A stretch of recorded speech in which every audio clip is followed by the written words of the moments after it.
Bonjour à tous, moi c'est Audrey, je suis praticienne shiatsu et passionnée de santé équine.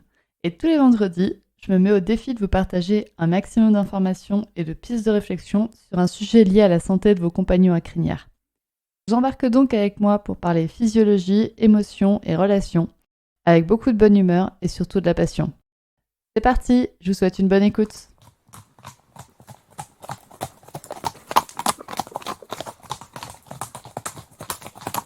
Bonjour et bienvenue à tous dans le 3e épisode du podcast Murmuricain.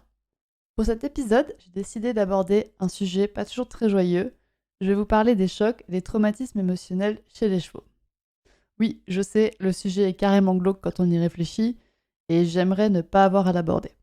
Malheureusement, dans ma pratique du shiatsu, je rencontre beaucoup de chevaux qui portent en eux les marques d'un traumatisme émotionnel. À croire que je les attire.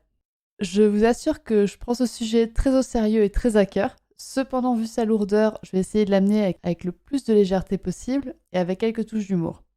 Par contre, si vous êtes en ce moment dans une phase émotionnelle un peu compliquée, que vous êtes un peu fatigué ou que vous venez de passer une bien mauvaise journée, je vous invite à ne pas écouter ce podcast tout de suite et à y revenir quand vous serez plus disponible émotionnellement et moralement. Je vous aime et je tiens à vous garder en bonne santé mentale. Honnêtement, mon expérience personnelle avec des animaux traumatisés, elle est assez récente. Enfant et adolescente, j'ai eu la chance d'évoluer dans un monde très joyeux émotionnellement, on va se le dire. Alors oui, avec le recul, j'ai eu quelques chevaux traumatisés quand je montais en centre équestre, mais je les voyais de loin et je n'étais pas confrontée directement à leur mal-être. Pareil pour les violences humaines, j'y ai été très peu confrontée. J'espère donc que si par ce podcast je touche une personne qui est victime de traumatisme émotionnel, elle me pardonnera la maladresse d'une innocente qui ne l'a pas assez connue. Ma vraie première expérience avec un animal traumatisé, ça a été avec Alpha, le trotteur de réforme qui partage ma vie depuis maintenant 4 ans et demi. Et je peux vous dire que la chute de l'innocente, elle a été haute.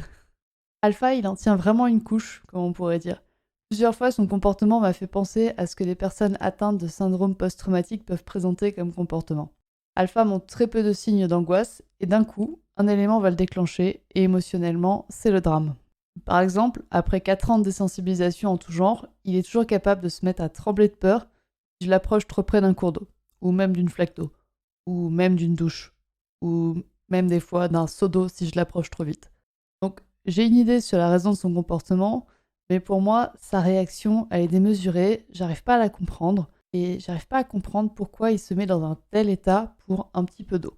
Et puis ma seconde expérience personnelle d'animal traumatisé, c'est avec Kinine, notre chatte, et c'est vraiment comme si elle avait deux parts d'elle. Une part qui adore les humains et qui veut en être proche, et une part qui en a tellement peur qu'elle irait se cacher au fond de l'enfer si ça lui permettait de pas voir nos têtes au petit déjeuner.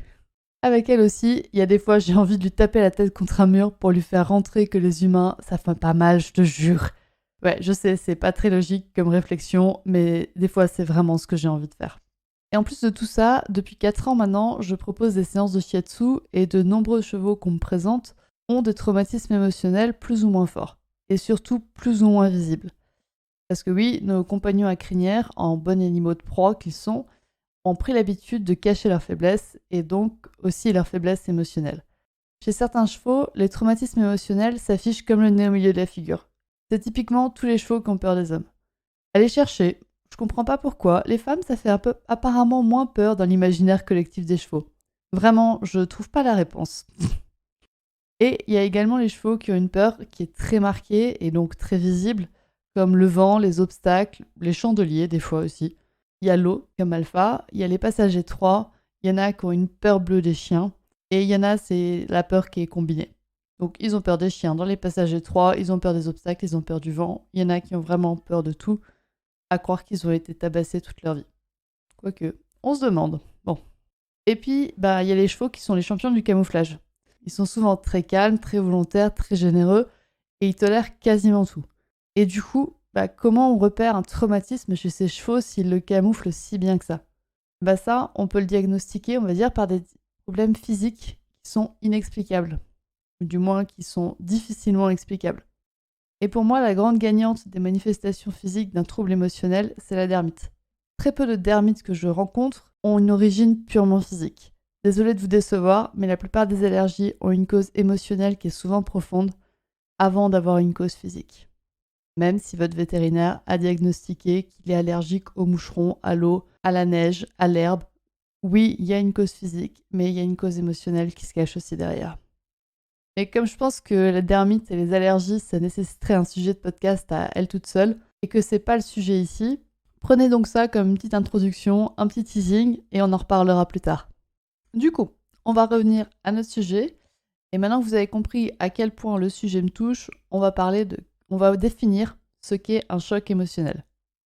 Alors, je vous avoue encore une fois que je ressens parfaitement ce que c'est, mais que je m'étais jamais attardée à mettre des mots sur le ressenti que j'avais avant ce podcast.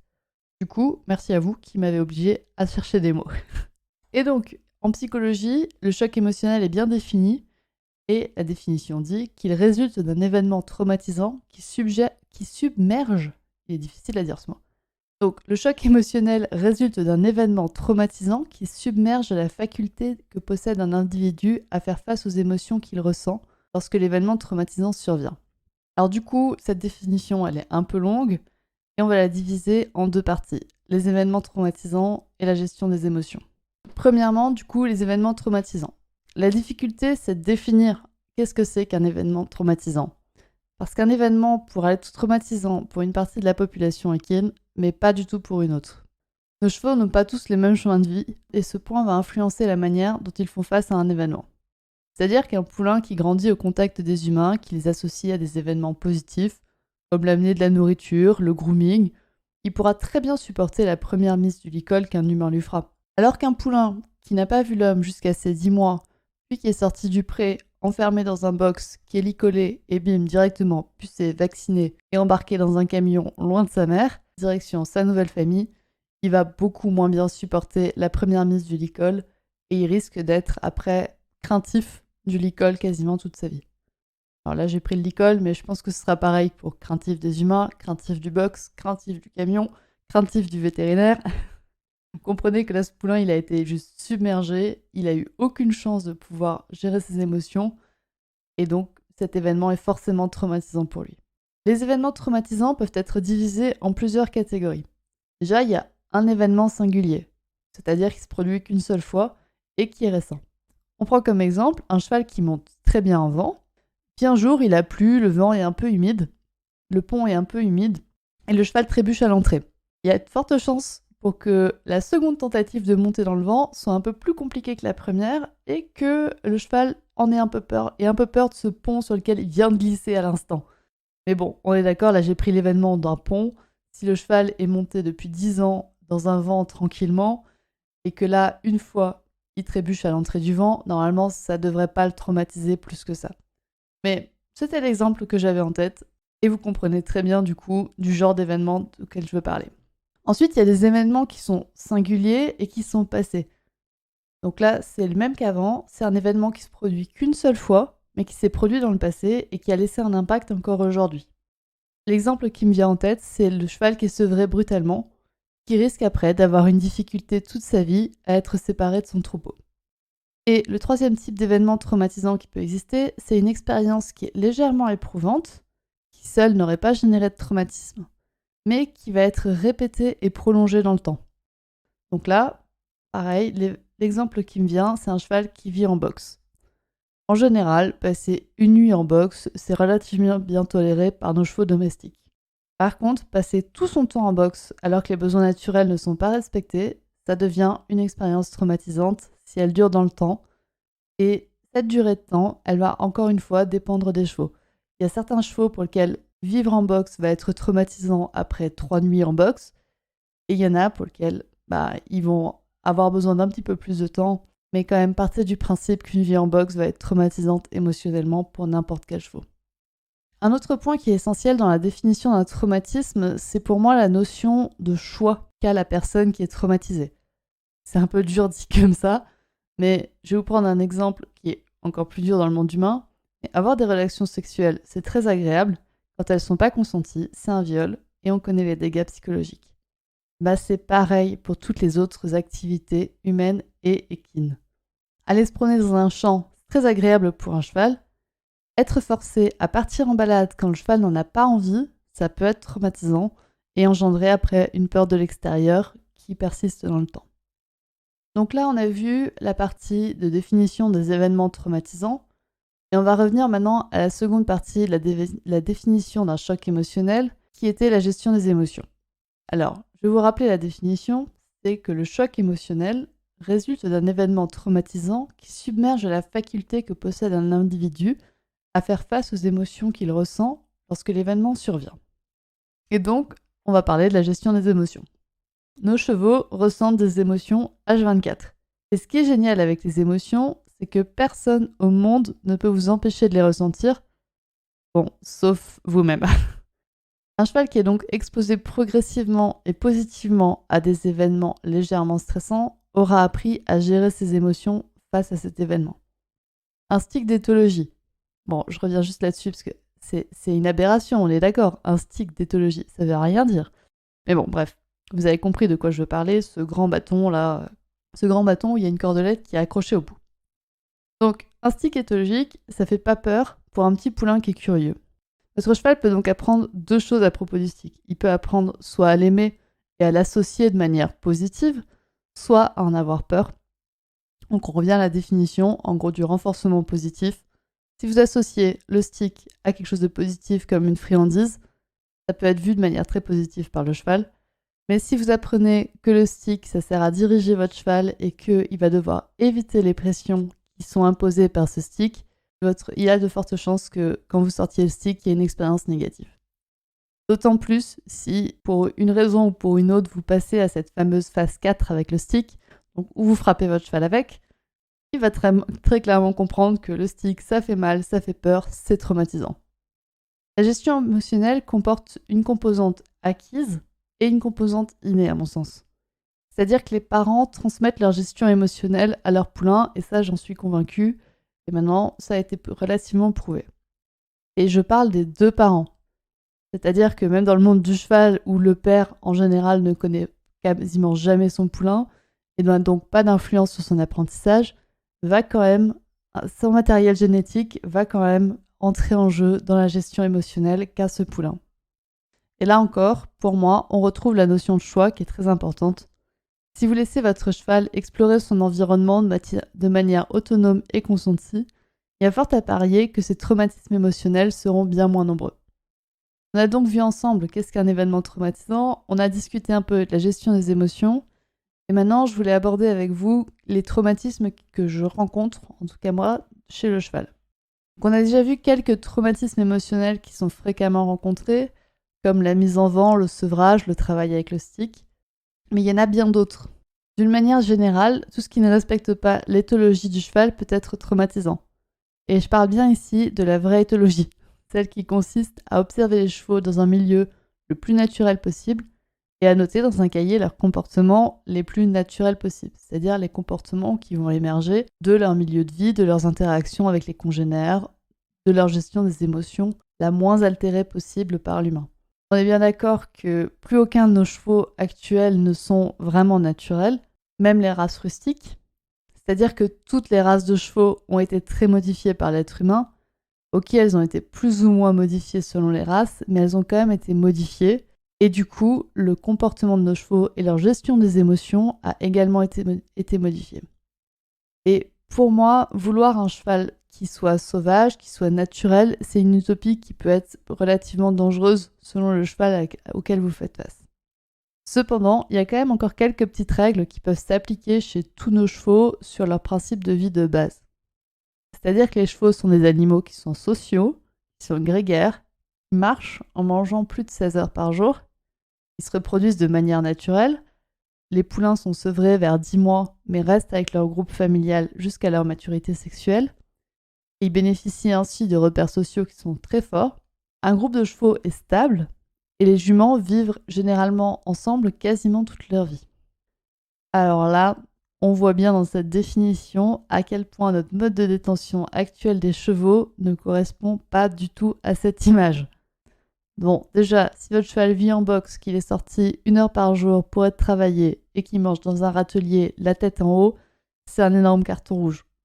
Je veux bien comprendre que dans certaines localisations, l'hébergement soit compliqué, que dans certaines situations, le boxe soit un impératif, notamment pour des raisons de santé, mais détenir quotidiennement son cheval dans cette situation, pour moi, c'est impensable. Donc le traumatisme du sevrage commence à être bien connu.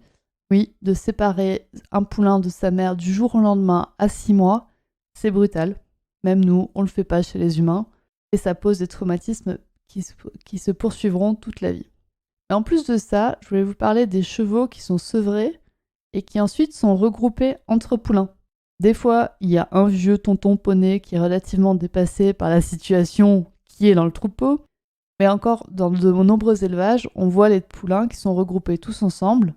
Et si on reprend l'exemple avec les humains, vous imaginez maintenant une bande d'enfants entre 8 et 10 ans que vous laissez tout seuls toute la journée, sans adultes pour mettre des repères solides. C'est le capharnaüm pas possible. Donc ensuite, quand à 3 ans, ce poulain, vous le sortez de son groupe de poulains avec lesquels il a eu aucune interaction un peu bien codée, et que vous le mettez dans une pension pré en groupe avec d'autres chevaux, eh ben, votre poulain n'a souvent pas les codes sociaux et il s'en prend un peu plein la gueule par les chevaux plus âgés qui, eux, savent bien comment communiquer et qui ne tolèrent pas les frasques de cet adolescent mal cadré.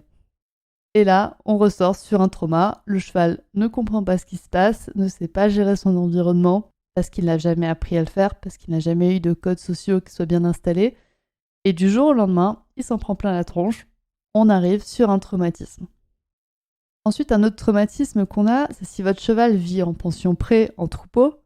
Et vraiment, bravo à tous les gens qui font vivre leurs chevaux dans ce mode de détention. Du fond du cœur, vous faites le bon choix. Mais souvent, la constitution du troupeau va changer au gré des déménagements des humains. C'est totalement nécessaire et normal, et je le comprends, quand on déménage, on ne va pas laisser son cheval à 500 km de chez soi. Je le conçois totalement. Mais il faut savoir que ces déménagements et ces entrées et sorties du troupeau peuvent être source de souffrance émotionnelle pour votre cheval et pour les autres chevaux du troupeau, bien évidemment. Donc si votre cheval a déménagé de nombreuses fois dans sa vie, qu'il a été inséré dans des troupeaux qui bougent de manière constante, ça va générer des traumatismes qui vont être légers, mais on va être du coup dans le troisième type d'événements traumatisants, c'est-à-dire des événements qui sont légers, mais qui sont récurrents, qui sont répétés dans le temps, et donc qui vont causer un traumatisme plus ou moins fort chez votre cheval. Le traumatisme suivant qu'on peut aborder, c'est le débourrage. Bon, là, on a déjà parlé consentement, tout ça. Donc, vous voyez bien où le bas blesse. En général, les chevaux n'ont vraiment pas leur mot à dire dans leur débourrage. Ils doivent apprendre à faire en fonction de l'humain et pas en fonction d'eux. Ils doivent apprendre des codes humains. Les débourrages, moi personnellement, la plupart des débourrages que j'ai connus, c'est une pension au travail qui dure pendant 1 mois. Donc pendant 1 mois, le cheval doit tout apprendre de sa relation entre l'humain et le cheval. Et ça peut poser des problèmes. Donc encore une fois, je félicite tous ces gens qui commencent leur débourrage à 2 ans. Oh, Audrey le monstre. Ce que j'entends par débourrage, c'est vraiment tout l'apprentissage des codes entre un humain et son cheval. Et ça, on peut le commencer relativement tôt. Pas trop tôt, mais pour moi, vers 2 ans, votre cheval doit savoir comment marcher en longe, peut commencer à apprendre les directions, peut commencer à travailler un petit peu aux longues graines, sans poids sur son dos, qui va permettre d'étaler en fait le débourrage, de l'étaler sur plusieurs années, et donc de le réaliser avec le moins de traumatisme possible. Ah, et avec tout ça, j'ai pas encore parlé des conditions de saillie de la mère et de naissance du poulain. Le gros cadeau émotionnel qui est une saillie qui va être entravée, une insémination, ou encore pire, c'est les grossesses par mère porteuse. Et je vous jure, ça se fait beaucoup dans le milieu du sport. Et là, tout ce cadeau émotionnel est forcément transmis au poulain. Il y a également un autre sujet dont je veux parler, c'est la mise bas. Donc, on est d'accord, la possibilité d'assister la jument durant la mise bas, c'est une énorme avancée pour la survie de la mère et du poulain lors du poulinage. Mais l'autre jour encore, j'ai vu une vidéo d'un poulinage où le poulain était tracté hors de la mer à peine un sabot sorti du vagin. Donc, s'il vous plaît, si on pouvait laisser un petit peu faire la nature, est-ce que ce serait envisageable ? De nos jours, chez les femmes, on les connaît, les conséquences d'une violence gynécologique. Chez les juments, c'est pareil. Et chez les poulains, c'est pareil. C'est comme chez nous, les humains. Bref, tout ça pour vous dire que votre cheval porte certainement un traumatisme émotionnel Et j'espère que ce podcast vous aura fait prendre conscience de tous les petits traumatismes qui peuvent être dénigrés dans le milieu humain, dans le milieu équin. Oh, le lapsus qui fait du bien. Et donc pour moi, tous les chevaux vont développer des traumatismes au cours de leur vie. Ça, vous pouvez pas les emballer dans du papier bulle toute leur vie. Je suis désolée si vous ne le saviez pas. Donc on va tous, à un moment donné, devoir apprendre à vivre avec un cheval qui est plus ou moins traumatisant. On attaque donc la dernière partie de notre podcast qui est de comment vivre avec un cheval traumatisé. La principale difficulté pour moi, c'est que quand un humain souffre d'un traumatisme émotionnel, il va pouvoir recevoir l'aide d'un psychologue, d'un psychothérapeute et en gros de toutes les professions de santé qui commencent par un psy. Mais le cheval, chez le cheval, un psy, ça n'existe pas. Donc votre cheval, il vous avoue. Et c'est à peu près tout. Et voilà la pression de malade qui est mise sur les humains qui sont gardiens de chevaux. Vous voyez, vous, votre vétérinaire, donner un antidépresseur à votre cheval? Pas moi en tout cas. Et pourtant, mon vétérinaire est génial et je suis sûre, et je pense qu'il en a peut-être déjà mis des chevaux sous antidépresseur. Vous vous retrouvez donc tout seul face à votre cheval traumatisé, à ne pas le comprendre et à même vous énerver devant ses réactions démesurées, selon votre vécu à vous. Et je le comprends totalement, j'ai été dans la même situation. Je vous jure, il y a eu plusieurs fois, j'ai eu envie de frapper la tête d'Alpha contre un mur. Et lui dire que non, une flaque d'eau, ça mange pas les poneys, il n'y a pas d'alligators qui vont en sortir, il gardera ses 4 pieds qui vont pas se dissoudre dans l'eau. Enfin, je sais pas ce qui lui passe par la tête, mais vraiment, j'avais envie de le faire. Et au risque de vous décevoir, si vous pensiez que ça marche pas. Le seul truc qui marche pour moi, c'est le temps. Il va falloir prendre énormément de temps pour déconstruire avec amour tout ce que votre cheval a vécu, pour ensuite seulement pouvoir lui proposer d'autres expériences qui seront bénéfiques. Pour vous aider à déconstruire tout ça, il y a plusieurs solutions. Il va falloir tester ce qui convient à votre cheval et ce qui convient à lui seul, et seul lui pourra le décider. Alors pour moi, laisser un cheval qui est vraiment traumatisé par l'humain au pré, sans aucune visite, peut être une solution temporaire. Même si laisser son cheval gérer tout seul, c'est rarement une bonne alternative à mon sens. Vous connaissez beaucoup d'humains qui savent se débrouiller tout seuls pour sortir d'un traumatisme émotionnel. Pas moi. Et je pars du principe que c'est pareil pour les chevaux. Entourez-vous donc de professionnels qui vous épauleront dans votre travail avec votre cheval. Je parle là de monitrices, de gestionnaires de pension, de shiatsuki, d'ostéopathes, de pareurs bienveillants, de vétérinaires également. Et en gros, tous les professionnels qui gravitent autour de votre cheval vont devoir s'adapter à son vécu et à ce que vous comprenez de votre cheval.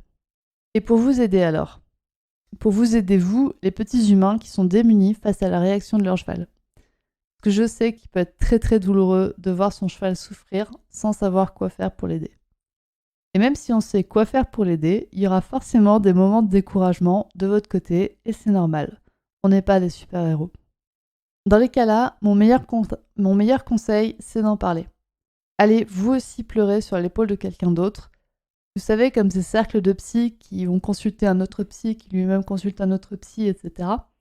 Constituez-vous votre cercle de psychologues de chevaux traumatisés, parce que c'est ce que vous êtes, et exprimez toutes vos émotions face à un humain. Vous pouvez aussi le faire à l'écrit, dans un carnet, ça marche très bien. Mais rappelez-vous qu'il faut que vous sortiez des émotions, et que c'est lorsque l'on ne sort pas ces émotions qu'elles nous submergent et peuvent donc potentiellement créer un traumatisme émotionnel.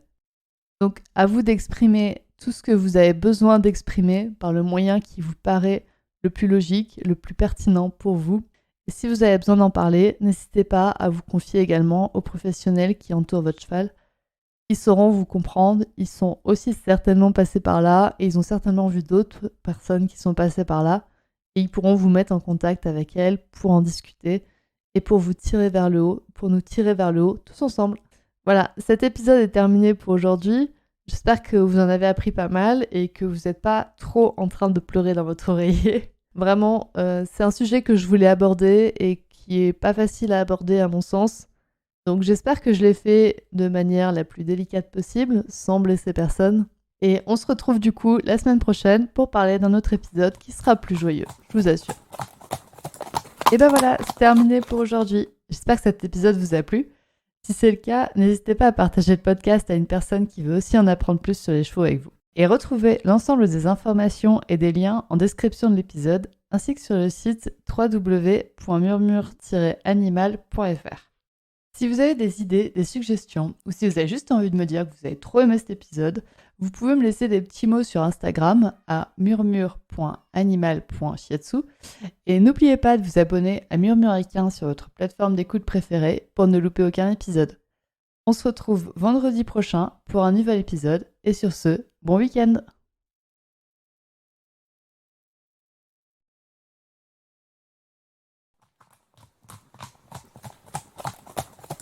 Et ben voilà, c'est terminé pour aujourd'hui. J'espère que cet épisode vous a plu. Si c'est le cas, n'hésitez pas à partager le podcast à une personne qui veut aussi en apprendre plus sur les chevaux avec vous. Et retrouvez l'ensemble des informations et des liens en description de l'épisode, ainsi que sur le site www.murmure-animal.fr. Si vous avez des idées, des suggestions, ou si vous avez juste envie de me dire que vous avez trop aimé cet épisode, vous pouvez me laisser des petits mots sur Instagram à murmure.animal.shiatsu et n'oubliez pas de vous abonner à Murmuricain sur votre plateforme d'écoute préférée pour ne louper aucun épisode. On se retrouve vendredi prochain pour un nouvel épisode et sur ce, bon week-end!